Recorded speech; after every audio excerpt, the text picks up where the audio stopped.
السلام عليكم ورحمة الله وبركاته. كي دايرين؟ اش اخباركم؟ لاباس عليكم؟ صحة بخير؟ كنتمنى انكم تكونوا كلكم بخير وبصحة جيدة. اليوم بغيت نشارك معكم واحد الكيكة. اش غادي نقول لكم؟ ما شاء الله مرة لذيذة وكتجي روعة، وان شاء الله تجربوها وما غاديش تندموا. دابا غنبدا معكم. اول شيء غادي تشوفوا المقادير ونبداو انا وياكم، وفي نفس الوقت غادي نقول لكم شنو هي المقادير اللي درت. كيف ما كتشوفوا هذه هي الصورة ديال المقادير. طبعا دابا غادي نبدا بالمواد الناشفة. غادي نخلط كوبين طحين، كيف ما كتشوفوا طحين ابيض.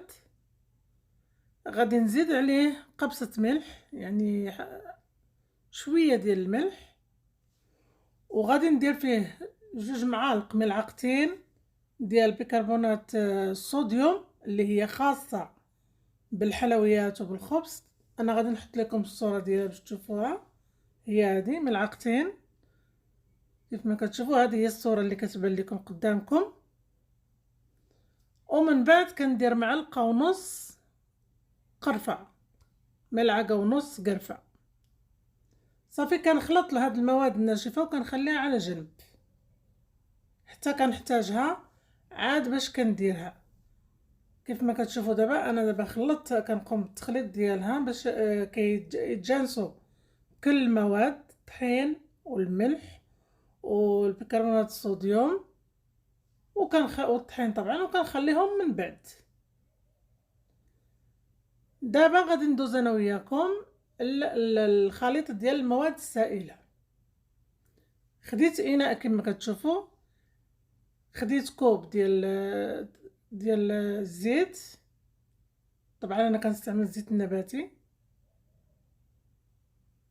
غادي نزيد عليه كوب ديال السكر الابيض الناعم، طبعا حبيبات ماشي سكر كلاصي. وغادي نزيد عليه كوب اخر يعني ديال السكر البني. كيف ما كتشوفوا هذا هو الكاس اللي انا كنعبر به. غادي نخلطهم مزيان كيف ما كتشوفوا. من بعد غادي نزيد عليهم معلقه ديال الفانيليا كيف ما كتشوفوا. وغادي نبدا نزيد المكونات الاخرى شويه بشويه، يعني ما كتاخدش وقت. وكما وغادي تلاحظوا واحد الحاجه، ان ما فيهاش الخميره، ما كنستعملوش فيها الخميره بتاتا. دابا غادي نبدا نزيد البيض كل مره، يعني احنا كنحتاجو فيها 4 البيضات، ولكن انا ما كنديرهمش كلهم. كندير بيضه وكنحرك مزيان، ومن بعد نزيد البيضه الثانيه ونعاود نحرك مزيان، وكنبقى هكاك حتى كنكمل دوك 4 البيضات. يعني ما كنستعملهمش في مره واحده. كيف ما شفتوا. وغادي نبقى على الطريقه، نفس الطريقه حتى نكمل البيض. من بعد ما سالينا البيض ديالنا كنزيد نخلطها مزيان. ودابا غادي ندير فيها، وهذا هما المكونات اللي ما شاء الله. هادو 3 ديال الجزر، حبات الجزر مبشورين طبعا، حكيتهم. غادي نزيد عليهم شويه ديال تقريبا نص كوب كيف ما كتشوفوا زبيب اسود، وتقريبا كوب ما عامرش بزاف ديال القرقاع اللي هي عين الجمل. ودابا غادي نزيد الخليط ديال النواشف اللي انا درتو، اللي خلطته. طبعا كوبين ديال الطحين، قرصه ديال الملح، معلقه ونص ديال القرفه، وملعقتين ديال بيكربونات الصوديوم اللي خاصه طبعا بالحلويات اللي حطيت لكم سبق، وحطيت لكم قلت لكم الصوره ديالها. دابا غادي نخلطوا هذا الخليط كله. غادي نبقاو نزيدو بشويه الطحين حتى كنخلطوا الخليط كامل. كناخذ صينيه كندير فيها ورق الزبده او ورق الشمع اللي خاص بالحلويات، وهذا كيف ما كتشوفوا. ما دهنتو، ما درت فيه حتى شي حاجه. نحط فيه الخليط ديالنا وصافي، وكندخل الكيكه كندخلها للفران. ندير عليها درجه 180 درجه ديال الحراره، وكنخليها ما كتاخدش وقت بزاف.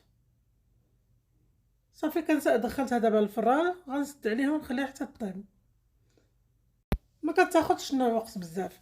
طبعا انا غادي نوجد واحد الكريمه اللي غنحطها من فوقها، اللي كنحتاج فيها بودره سكر ناعم، جبن، وكريمه الخفق. هنا كتشوفوا انه الكيك ديالنا صافي طلعتها من الفران، صارت جاهزه. حيدتها من الصينيه وحطيتها هنا وخليتها حتى تبردت شويه. وكريمه الكريمه اللي انا درتها هي كتشوفوا قدامكم، خلطت الجبن مع سكر البودره ومع كريمه الخفق، وحصلت على كريمه سائله. يعني الكريمه ما خليتهاش عاقده بزاف، كيف ما كتشوفوا ما تكونش ثقيله، خليتها شويه سايله. صافي كنبدا نزين فيها من الفوق كيف ما كتشوفوا، وكندير فوق منها شويه ديال، كنزينها بشويه ديال القرقاع اللي هو عين الجمال، كنقطعو صغيور شويه وكنديرو صافي، وكتكون جاهزه للتقديم. انا كنتمنى انكم غادي تعجبكم بزاف، لانه انا غادي نقول لكم بانني ما نكذبش عليكم، راه اول مره كنديرها وقلت خليني نجربها ونشوف، وفعلا طلعت يعني رائعه، وفيها واحد الابداع يعني ما نقولش لكم. فكما قلت لكم جربوها ما غاديش تندموا. كنتمنى انكم يعجبكم هذا الفيديو وينول رضاكم، وتجربوها كيف ما قلت لكم. ما تنسونيش من التعاليق ديالكم ومن لايكاتكم، وجزاكم الله كل خير.